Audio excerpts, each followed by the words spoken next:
Everybody hear me? Is that what I'm supposed to ask? My name is Ethan, and this is Julie. And I think by most people's accounts, we're crazy people.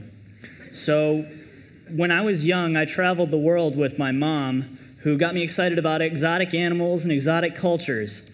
And we went to the world's largest wetland, which is the Brazilian Pantanal, when I was 14 years old. We were looking for jaguars and monkeys and hyacinth macaws and all sorts of cool things like that. Our guide was an American who had helped locals in the area found an ecotourism lodge. And he invited me back to volunteer teaching English to future ecotourism guides. So when I was 15, the next year, I went back without my mom and stayed for a month teaching English. And then I went back every summer after that. And where I was going was a place that has, sorry about that. Where I was going is a place, this is, yeah. So where I was going is a place where there's basically, it's a seasonally flooded wetland, which includes savanna, forest, and swampy areas. And there's a sparse community of people and a more concentrated community of animals. But the community of people is what we were concerned about. There are some cattle ranchers and some fishermen who have lived in the area pretty sustainably with really zero environmental impact for over 2 centuries. And that problem is that that population is moving more and more out of the Pantanal and into the cities in search of education, healthcare, and jobs. With the majority of the land in the area owned privately, corporate buy-up of this land and conversion of the formerly sustainable cattle ranches to corporate ranches could spell disaster for the whole natural area. I told you that story to tell you this story. When I was a sophomore in college, I studied abroad in Uganda, and where I was in Uganda, we visited a project that recognized that the community is actually the most powerful force for preserving the environment. So we visited this project that actually provided public health services for human beings and critically endangered gorillas. And they did that by employing locals as veterinarians and researchers. And they also had a community school and hospital and internet cafe. So it was a really incredible thing, and it was all solar powered and sustainable. So I was really inspired by that project, and I thought of the Pantanal where I'd spent so much time before, and thought of the problems that are faced there. Education and healthcare can be pretty easily solved by giving them a school and a health clinic. Jobs are more difficult, but professional training classes are the way to actually get some more people with jobs there.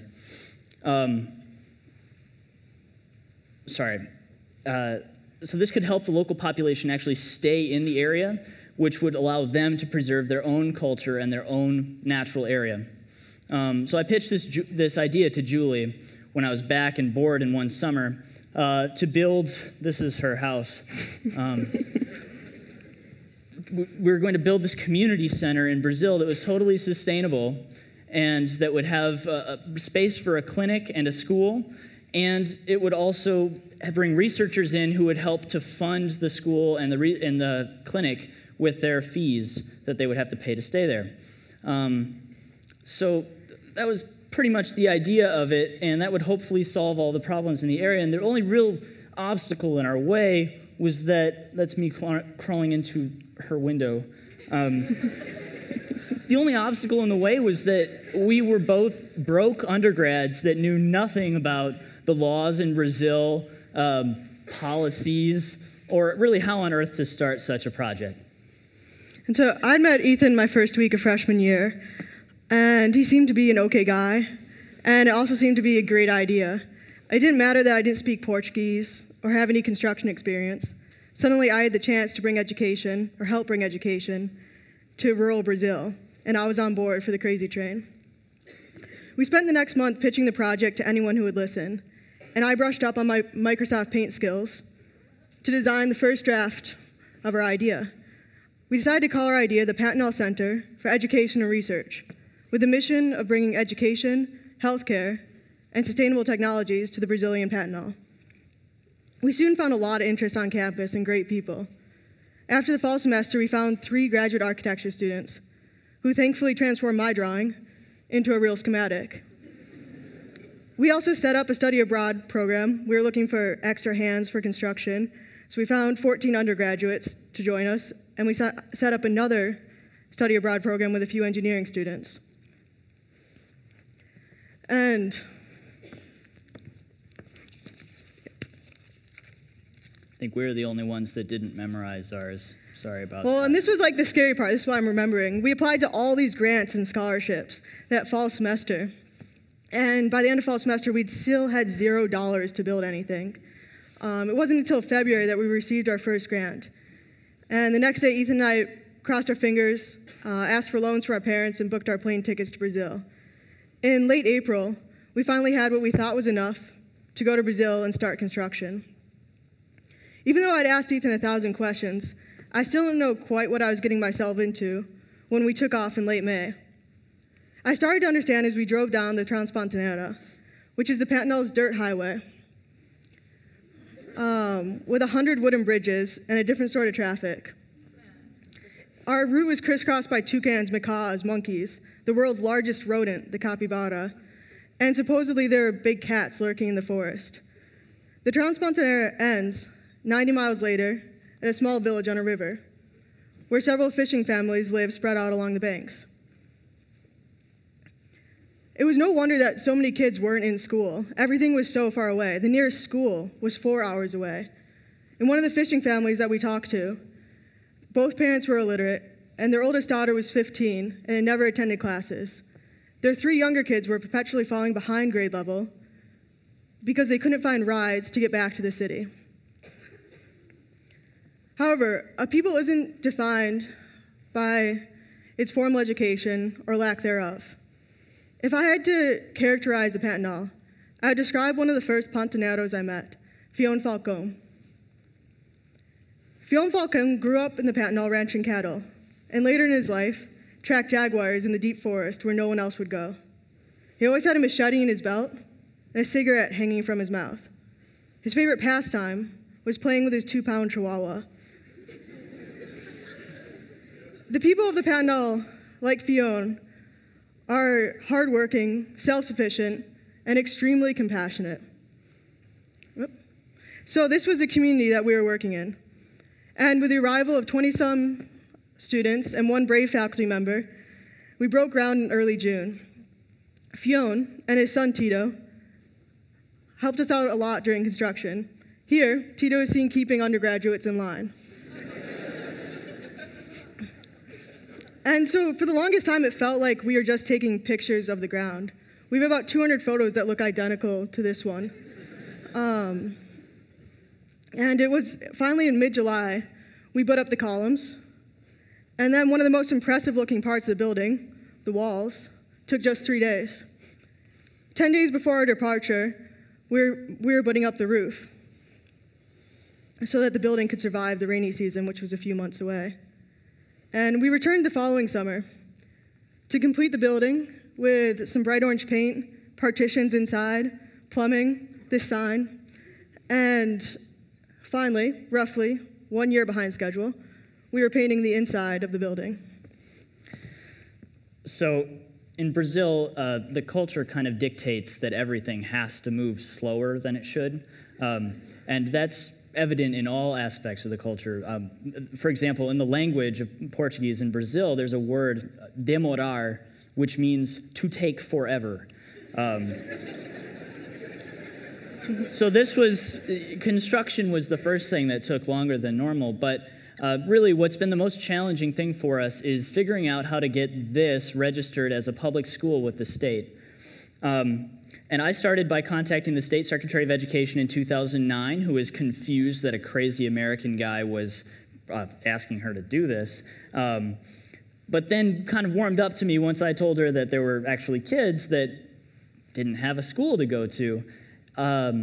But the problem was that then she asked me what their names were, and I didn't know them. And so I've kind of felt, for the first time actually, that this was when we might be a little bit over our heads here. I don't know how to start a school here in the States, so what kind of gives me the ability to do that in rural Brazil?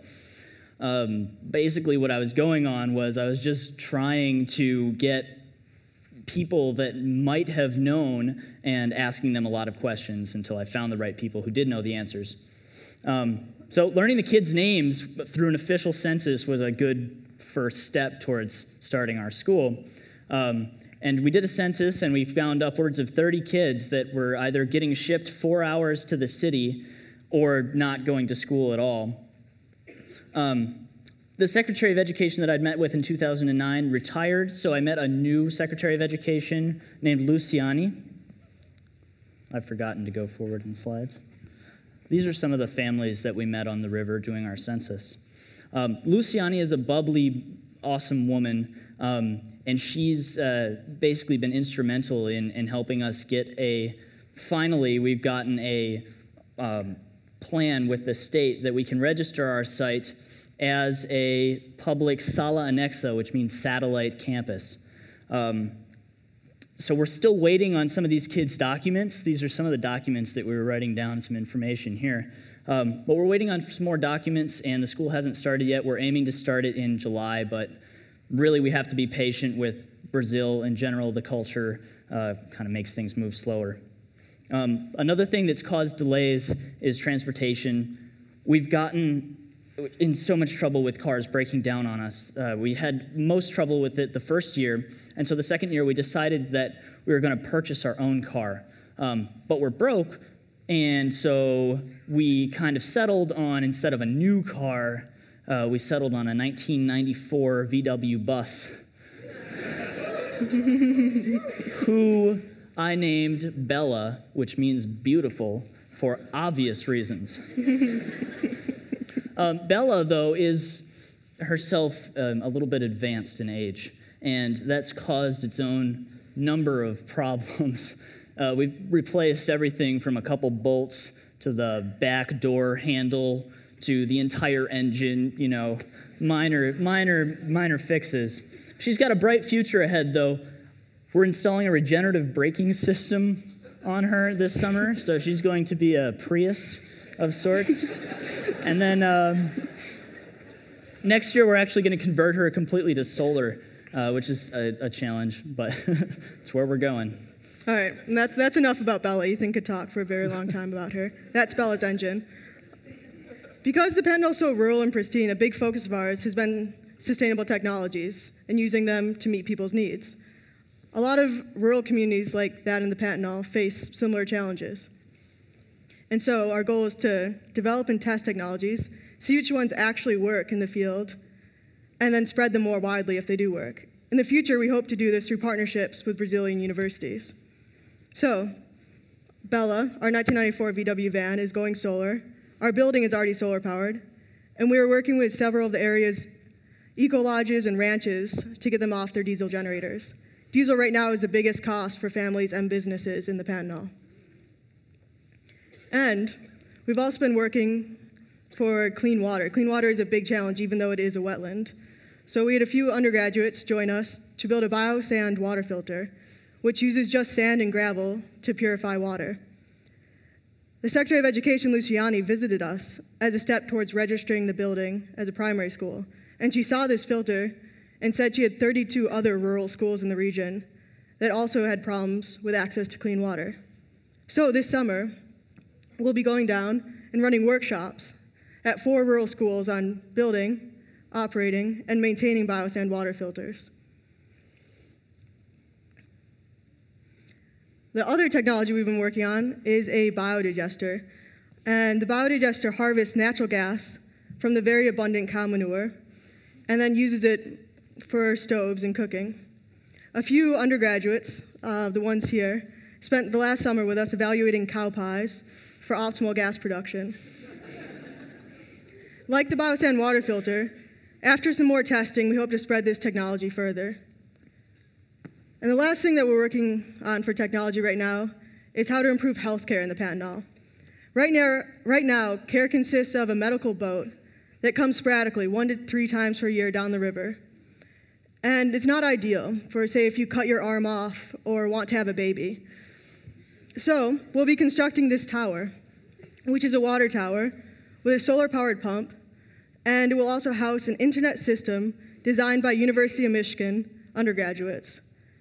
And with this internet, we plan to tap into Brazil's telecommunication-based healthcare network. And this kind of telemedicine can then be spread to even more remote regions of the Pantanal through installations at schools and other community gathering points. So I guess to wrap this up, basically we've accomplished all of this because we're crazy. And we really didn't know what we were getting into, but sometimes you just kind of have to jump into the deep end and learn how to swim from experience. So this was our time, and I hope to hear about your guys' time in the future. Thanks for listening to us.